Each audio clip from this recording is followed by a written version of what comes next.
I'm Chef Susan Odell. Welcome to the Foodell Kitchen. When you go to the grocery store, you have an entire section of that store dedicated to oils, olive oils and canola oils and vegetable oils and nut oils and all kinds of things. Where do you start? There's actually a specific use for most oils and a reason why you would buy one oil over the other. You want your nice pricey nut oils to just barely garnish maybe a salad or a soup or something else delicious. You want your high smoke point oils to be able to fry things. And then you want your everyday oils just to be able to saute. Let's have a look at each one. Your go-to oils are very likely going to be your olive oil and your canola oil. I like these oils for cooking almost everything. I use my extra virgin olive oil when I'm sauteing. I use it in my salads. I use it 90% of the time. A canola oil is a good oil because it doesn't have so much flavor as an olive oil. So if you're making something, say a nice Asian dish, you're not going to want that olivey flavor. You're going to want something that's a little more neutral. Both of these are considered good oils for you as far as nutrition goes. Olive oil has a really high level of monounsaturated fats, and the canola oil even has omega-3s. Don't necessarily worry about what those are and what they do for you, but they're good.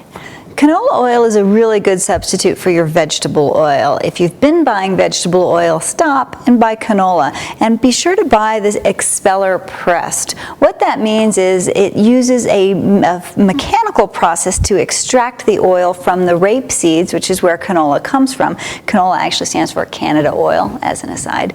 But it comes from the rape seeds, and it's not a chemical process, it's a mechanical process. The chemical that's used in vegetable oil to extract oils is hexane, which is a petroleum product.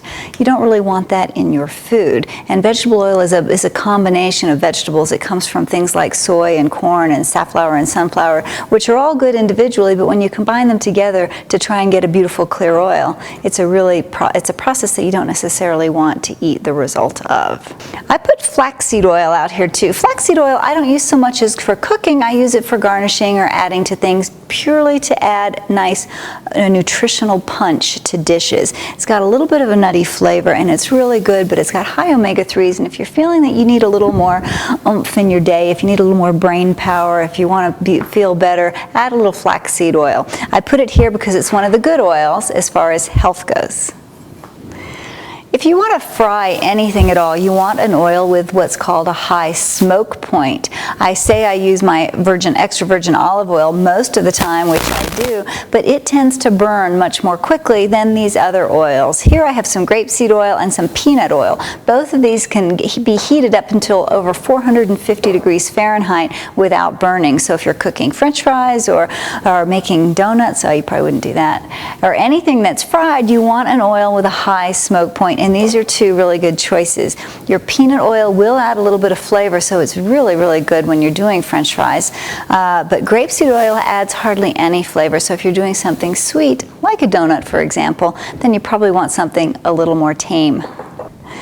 Now these oils are all about flavor, and you can buy an untold number of flavored olive oils and other oils that are going to add a whole bunch of punch to your dish.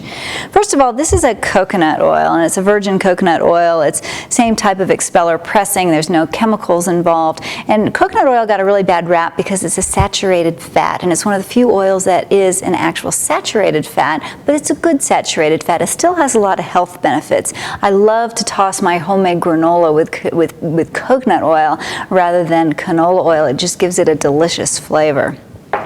These nut oils, pistachio oil, and I've got some walnut oil. You can get so many different varieties of nut oils. They're expensive because it's an expensive process to produce, and they're perfect more as a garnish almost. You're going to drizzle it around your nice beet salad with some fresh goat cheese and almonds or walnuts, and you're just going to use it sparingly. You're not really going to cook with it, although the walnut oil has a fairly high smoke point itself. Typically though, because of the price, you're going to use it sparingly in small doses and to give that extra flavor punch when you want it. So if I had to pick 3 oils to keep in my cabinet all the time, it would be extra virgin olive oil, canola oil, expeller pressed canola oil, and grapeseed oil. You can use these for all of your cooking needs, and with the extra virgin hanging around, you've got a great salad dressing in a bottle. Buy it in bulk, buy it in large quantities, keep them in a cool, dark place, not the refrigerator, a cool, dark place, and they will last for up to a year. Bon appetit.